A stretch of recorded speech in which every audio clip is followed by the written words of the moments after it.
என்னம்மா இன்னைக்கு சமையல்? வாங்கம்மா பார்க்கலாம். சுட சுட சோறு, சொரக்காய் தேங்காய் பால் சாதம்,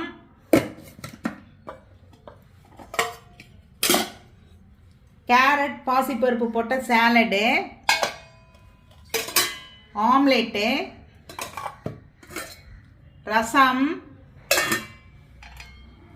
பாசிப்பயிறு பணியாரம், இது காலையில் செஞ்சது, தேங்காய் சட்னி, மோர், பசு நெய்.